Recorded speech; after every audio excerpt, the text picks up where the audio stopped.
बिस्मिल्लाहिर्रहमानिर्रहीम। Welcome back. आज हम डिस्कस करने जा रहे हैं जनाब network monitoring activities, queries log और top clients analytics. Pi hole का हमारा लेक्चर चल रहा है, सीरीज है। अगर आप इसे शुरू से देख रहे हैं तो आपको बहुत सारी चीज़ों की अब तक समझ आ चुकी होगी कि हम इससे किस तरह आगे लेके चल रहे हैं।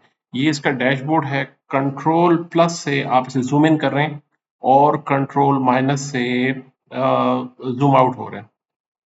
तो आप ज़ूम इन और ज़ूम आउट करके इसकी visibility according to your needs आप इसे एडजस्ट कर सकते हैं। यहाँ पे आपको जो डैशबोर्ड पे इंफॉर्मेशन प्रोवाइड की जा रही है वो है टॉप क्यूरीज। टॉप क्यूरीज कितने क्लाइंट यूज़ कर रहे हैं और ब्लॉक क्यूरीज कितनी है, परसेंटेज कितनी यूज़ हो चुकी है। ये परसेंटेज आपके नेटवर्क की यूजिबिलिटी को कुल मिला के किया जा रहा है। सारी क्यूरीज में कितने को ब्लॉक किया जा रहा है, कितने को अलाउ किया जा रहा है और डोमेन लिस्ट आपने कितनी रखी है, उसके स्टेटिस्टिक्स आपके डैशबोर्ड पे ही शो हो रहे हैं। इसकी फर्दर डीप डाउन एनालिसिस से पहले पहले डैशबोर्ड पे ही हमें सारी इंफॉर्मेशन यहाँ विजिबल है। टॉप क्यूरीज कौन कौन सी हैं हम और कौन से क्लाइंट इसे यूज कर रहे हैं, आप यहाँ पे क्लिक करके यहाँ आ सकते हैं। अभी अगर हम अपने लैब की तरफ जो लेआउट हमने डिप्लॉय किया हुआ है, आप देख सकते हैं कि मेरे पास क्लाइंट जो आईपी स्कीम है उनकी 10.10.50 का नेटवर्क यहाँ यूज हो रहा है, लेकिन आपको ये आईपी इस पूरे डैशबोर्ड या क्लाइंट में कहीं पे भी नजर नहीं आ रही। 10 का नेटवर्क नजर नहीं आ रहा। ये इसकी रीजन क्या है, यहाँ आप देख सकते हैं कि माइक्रोटेक में ये सारी डीएनएस की क्यूरी मेरे पास माइक्रोटेक से होके यहाँ पे मेरे पास पाई होल पे आ रही है। तो पाई होल इस वक्त सिर्फ एक ही नेटवर्क और एक ही जो जहां से सिक्योरिटी आ रही है वो है 192.168.10.254 मेरे पास ये गेटवे है। तो आप इस डैशबोर्ड पे देख सकते हैं कि जो टॉप यूजर है वो भी मेरे पास 10.254 है, ये वाला यूजर है।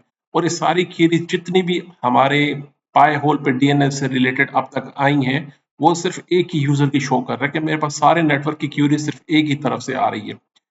तो एक तरफ हमने एक और आप सेटिंग में जाएं, यहाँ पे डीएनएस में जाएं। यहाँ मैंने ये बेसिक है, इसे एक्सपर्ट कर दीजिए। यहाँ पे हमने एक लिमिटेशन भी लगाई है, आप देख सकते हैं। मैं कह रहा हूँ कि ऐसे क्लाइंट को ब्लॉक कर दें जो पर सेकंड इतनी सारी क्यूरीज को हिट करे, एक क्लाइंट।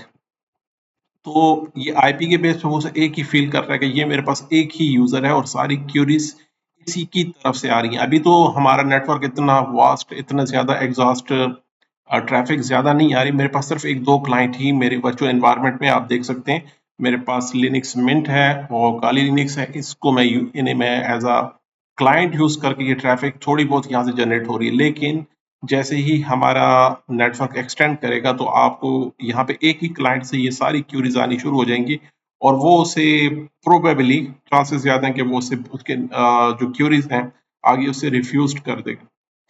इसका क्या हल है, इसे भी हम अपने अगले लेक्चर में इंशाल्लाह एडजस्ट करेंगे और इसमें आपको जो प्रोडक्शन वाइज और एनवायरमेंटल जिस तरह एक्चुअली डिप्लॉय करना है वो मैं आपको इसमें हम अगले लेक्चर में डिस्कस करेंगे। यहाँ पे इस वक्त डीएचसीपी सर्वर सिर्फ और सिर्फ हमारे माइक्रोटेक के पास है। माइक्रोटेक ही जानता है कि मेरे पास कितने क्लाइंट हैं और किस नाम से हैं। माइक्रोटेक में जाके आईपी डीएचसीपी सर्वर और लीजेस में आके ये लीजेस माइक्रोटेक की तरफ से दी जा रही हैं और उनके जो नाम है वो भी माइक्रोटेक ही बेहतर जानता है कि ये कौन सा होस्ट है और कौन सी क्लाइंट का नाम क्या है। ये सिर्फ डीएचसीपी को पता है और डीएचसीपी है हमारा माइक्रोटेक। इसे इस सबकी इंफॉर्मेशन यहाँ पर है।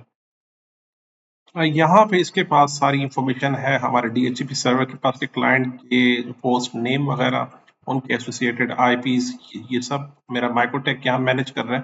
So that's why that's the reason कि आपको यहाँ सिर्फ एक दो क्लाइंट दिखाई देंगे। इवन प्रोडक्शन में भी आपके पास यहाँ पे जितने भी मजीद आप सिस्टम ऐड कर लें तो वो सारी की सारी एक ही पोर्ट से जा रही हैं और वो एक ही क्लाइंट को कंसिडर करेगा कि ये सारी डीएनएस सिर्फ एक ही क्लाइंट मेरा देख रहे हैं।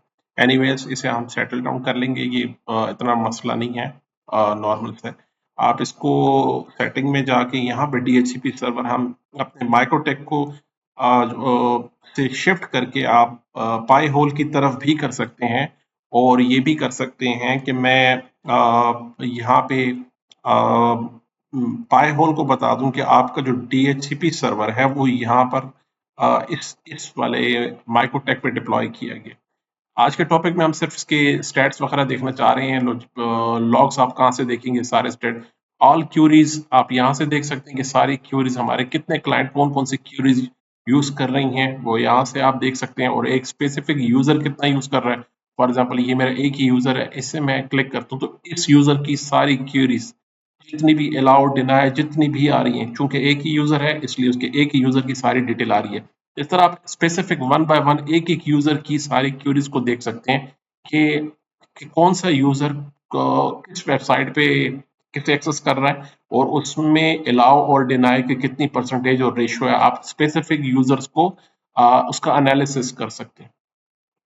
टोटल ब्लॉक कितनी थी, इसमें कौन कौन सी डोमेन ब्लॉक की गई हैं, ये सारी डोमेन ब्लॉक की गई थी। इसमें अगर आपको ऐसा फील होता है कि कोई वेबसाइट कोई भी लिंक लेजिटिमेट लग रहा है, हमें वैलिड लग रहा है, तो उसे आप अलाउ करा सकते हैं। आप कहते हैं कि ये वाली साइट मेरी इसे ब्लॉक ना करें, इसे अलाउ करते हैं, वो भी आप कर सकते हैं। जिसे हम अपने पिछले लेक्चर में जो कि हमारे पास फॉल्स पॉजिटिव में हमने डिस्कस किया था डिटेल से, डैशबोर्ड पे आके और परसेंटेज कितने परसेंटेज ब्लॉक की गई है वो भी हम देख सकते हैं। रिसेंट क्वेरीज देख सकते हैं कि ये सारी डिनाई की गई थी, आप इसे अलाउ कर सकते हैं। ये सब अलाउ किया गया था, आप इसे डिनाई कर सकते हैं। और यहाँ पे इमीडिएट डिसीजन हम ले सकते हैं कि किस वेबसाइट को हमने ब्लॉक करना है और किसे हमने अलाउ करना है। इसी के साथ टॉप डोमेन लिस्ट कितनी, जो टॉप डोमेन लिस्ट हमने डिप्लॉय की हुई हैं वो हमारे पास यहाँ पे आ जाएंगी। यहाँ पे सारी डोमेन लिस्ट हमारे पास मौजूद हैं। ये हमारे पास यहाँ जो हमने रिसेंटली पिछले लेक्चर में सब के सब यहाँ पे डिप्लॉय की थी डैशबोर्ड पे। इसके साथ ही आपके पास ये स्टेटिस्टिक्स आ रही, किसी एक पे हम क्लिक कर लेते हैं, यहाँ पे क्लिक करके ये उसकी रेलेवेंट क्वेरीज यहाँ पे सामने आ जाती हैं। और ये कलर से हमें अंदाजा हो जाता है, यहाँ पे जो कलर कम्बिनेशन आपको शो हो रही है वो यहाँ नीचे डाउनवर्ड हमारे पास पाई चार्ट की सूरत में दिखाई दे रही है। ये सारी क्यूज कह रहे हैं कि ये हमने ब्लॉक कर दी, ये आपको कैशे से फैसिलिटेट किया जा रहा है। ये हमारा जो क्वाड डीएनएस है, जो हमने डीएनएस यहाँ कॉन्फ़िगर करा है अपस्ट्रीम, ये वहां से रिजॉल्व किए इसने क्यूरीज। और ये हमारे पास अपस्ट्रीम सर्वर जो दूसरा हमने जो रखा हुआ है वहां से रिजॉल्व हो रही है। तो अपस्ट्रीम सर्वर्स कितने यूज हो रहे हैं वो यहाँ पे, और कितनी परसेंटेज है, उनकी स्टेटिस्टिक्स क्या है, कैशे से कितना आपने यूज किया है। और जो बहुत ही इंपॉर्टेंट चीज आपके पास है वो कैशे है, कि हम कितनी सारी इंफॉर्मेशन हमारे पास आउटसाइड ना जाए, हम उसके कैशे को यूज करें। तो कैशे की रिलेटेड इंफॉर्मेशन यहाँ पे आपको शो हो जाती है। आपने उस पर क्लिक किया तो जो कैशे से इंफॉर्मेशन आ रही है वो हम यहाँ पे देख सकते हैं कि ये इसने अब कैश आउट कर दिया। अब जिस तरह मैंने पिछले लेक्चर में बताया था, जितनी भी आप वेबसाइट को सर्फिंग आपके नेटवर्क से हो रही है जितनी भी, और यहाँ देखें क्लाइंट भी सिर्फ एक ही शो हो रहा है कि यार एक ही क्लाइंट मेरा इसको यूज कर रहा है। इस पर आप क्लिक करते हैं तो यहाँ से उसकी फर्दर डिटेल आपको बता रहा है, डेट एंड टाइम बता रहा है, क्लाइंट बता रहा है, क्यूरी स्टेटस बता रहा है उसकी, और फर्दर डिटेल हमें यहाँ से एक एक जितनी भी वेबसाइट पे विजिट हुआ है सब का सब यहाँ पे आपके सामने आ रहा है। और ये ऑडिट पर्पस के लिए, मैनेजमेंट पर्पस के लिए और सेफ्टी एंड कंट्रोल के लिए बहुत ही ज़रूरी चीज़ है। आप एक नेटवर्क एडमिनिस्ट्रेटर या आईएसपी के सेटअप को इस इंफॉर्मेशन की कलेक्शन बहुत ज़रूरी है, कि उसे पता होना चाहिए कि आपके नेटवर्क से कितनी ट्रैफिक किस तरफ को जा रही है। क्यूरी टाइप्स देख लें, हमारे पास ए रिकॉर्ड यहाँ पे और क्वाड ए यहाँ से रिकॉर्ड आ रहे हैं, और ये मेरे पास सर्वर है, ये पॉइंटर्स हैं, और ये HTTPS है। क्लिक करके किसी एक पे हम क्लिक करके HTTPS की ट्रैफिक जो हमारे नेटवर्क से आई है उसे हम देख सकते हैं। इसी तरह आप किसी एक स्पेसिफिक स्टेटिस्टिक्स को देखना चाह रहे हैं, सर्वर से रिलेटेड SRV रिकॉर्ड हमारे पास जो आ रहा है उसके हमने फिल्टर देख लिया। यहाँ पे आप देखें, इससे हमने लिनक्स मिंट से सारी ट्रैफिक जनरेट हुई है, आप देख सकते हैं। तो आप स्पेसिफिकली सारी क्यूरीज का एनालिसिस तो हम टोटल इस तरह नहीं कर सकते, लेकिन यहाँ से जरूर कर सकते हैं कि अपस्ट्रीम सर्वर्स पे, टॉप क्यूरीज पे, टॉप परमिटेड जो डोमेन्स हैं वो आप यहाँ से देख सकते हैं कि हमारे पास सबसे ज्यादा जो डोमेन यूज हुई है वो आप यहाँ से देख सकते हैं। उसके जो ओरिजिन था वो देख सकते हैं, उसका टाइम फ्रेम देख सकते हैं, ये कितने टाइम से इसको यूज किया जा रहा है। इसको डिनाई और अलाउ भी आप कर सकते हैं। यहाँ पे आप देख सकते हैं ये वाली क्यूरी हमारे पास सबसे ज्यादा यहाँ पे लॉन्च की गई है। और इसी तरह टॉप परमिटेड डोमेन्स थी, और टॉप ब्लॉक डोमेन्स भी इसी तरह आ सकती हैं कि जो बहुत ज्यादा यूज की जा रही है हमारे नेटवर्क से, वो डोमेन्स यहाँ पे हमारे पास उसकी लिस्ट आ जाती है। टॉप क्लाइंट्स आपको बताएगा, जैसे मैंने अभी एक्सप्लेन कर दिया कि हमारे लेआउट में सिर्फ एक ही क्लाइंट है। बाकी क्लाइंट की इन्फॉर्मेशन भी आपको यहीं से शो हो जाएगी, सारे नेटवर्क एक्टिविटी आपको यहाँ से शो होनी शुरू हो जाएगी। टॉप क्लाइंट्स आपको जो ब्लॉक किए गए हैं वो भी बता रहा है, और जो अलाउड है, जो ज्यादा हमारे डीएनएस क्यूरी को रिजॉल्व कर रहे हैं, वो भी आप यहाँ पे शो हो रहे हैं।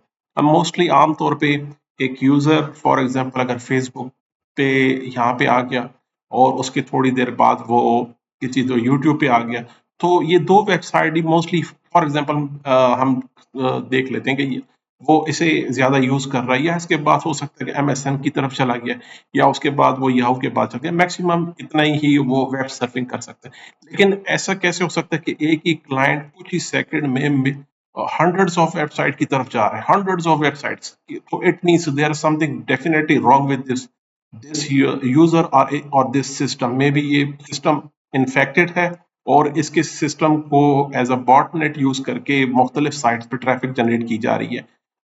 ये हाईली एक्सपेक्टेड है। तो आपके पास अगर इस तरह का कोई मॉनिटरिंग सिस्टम होगा तो आप उसे कैप्चर कर सकते हैं, आइडेंटिफाई कर सकते हैं। अदरवाइज नॉर्मल एक्टिविटीज में जहाँ पे आपने गूगल बताया होगा यार आपकी डीएनएस गूगल हैंडल करेगा, तो इस तरह की जो आपकी एबनॉर्मलीज जो हो सकती हैं, जो एबनॉर्मल ट्रैफिक है, वो सब की सब आपकी बैंडविड्थ को यूज करते हुए गूगल की तरफ जा रही है। अब आप कैसे उसे कंट्रोल करेंगे अगर आपके पास बीच में इस तरह का पाई होल डीएनएस की इससे इस तरह का कोई सोल्यूशन ना हो, तो आपको ना विजिबिलिटी होगी, जब विजिबिलिटी नहीं होगी तो आपका कंट्रोल भी नहीं होगा। तो इन दैट एस्पेक्ट आपके लिए ये बहुत इंपॉर्टेंट है कि आप इस डैशबोर्ड पे अपने सारे क्लाइंट की डीएनएस से रिलेटेड एक्टिविटीज को डेफिनेटली मॉनिटर करें। आप मॉनिटर करेंगे तो उसके बाद कंट्रोल करना है और उससे मैनेज करना। इन वन साइड आप अपने नेटवर्क को सेव कर रहे हैं सारे जो अननेसेसरी एड्स हैं उससे, और नॉट फॉर सेफ वेबसाइट्स हैं उससे आपने उसको सेव कर दिया in one side. On the other side आप अपने नेटवर्क की बैंडविड्थ को बहुत अच्छे से मैनेज भी कर लेंगे और कंट्रोल भी कर लेंगे। और सारी क्यूरीज क्लाउड से रिजॉल्व करवाना, this is not a good practice. हमारे पास लोकल कैशे की एक ऐसी अमाउंट होनी चाहिए जहाँ पे आपके ज्यादातर क्यूरीज यहीं पे रिजॉल्व हो जाए, और बाकी लेजिटिमेट और जो एक्चुअल ट्रैफिक है वो आपकी बैंडविड्थ को यूज करके आगे जा सके। तो ये सारी चीज पॉसिबल तब होगी जब आपके पास एक्चुअल मॉनिटरिंग हो, आपके पास डीएनएस की सारी ट्रैफिक और अपने यूजर्स की एक्टिविटीज की, नेटवर्क एक्टिविटीज की मॉनिटरिंग होगी, तो आप उस पर कंट्रोल इम्प्लीमेंट कर सकते हैं। बहुत सारे कंट्रोल आपके फाइहोर में अवेलेबल है। ऑन द अदर हैंड अब हमारे पास बीच में वो उससे भी ज्यादा स्ट्रॉन्ग सोल्यूशन जो माइक्रोटेक का सर्वर फायरवॉल है, जो हमने यहाँ पे रखा हुआ है, हम यहाँ पे भी उसकी बहुत सारी प्रोटेक्शन लगा सकते हैं जब हमारे पास विजिबिलिटी हो। अगर विजिबिलिटी होगी तो हम किसी भी पॉइंट पे उस पे चेक पॉइंट लगा सकते हैं कि यहाँ पे जाके इस क्लाइंट पे ये चेक लगा दीजिए। ये था जनाब आज का हमारा topic about the monitoring and logs की एनालिसिस और स्टैटिक्स और नेटवर्क एक्टिविटीज को मॉनिटर करने का। मिलते हैं अगले लेक्चर में जी। अल्लाह हाफिज।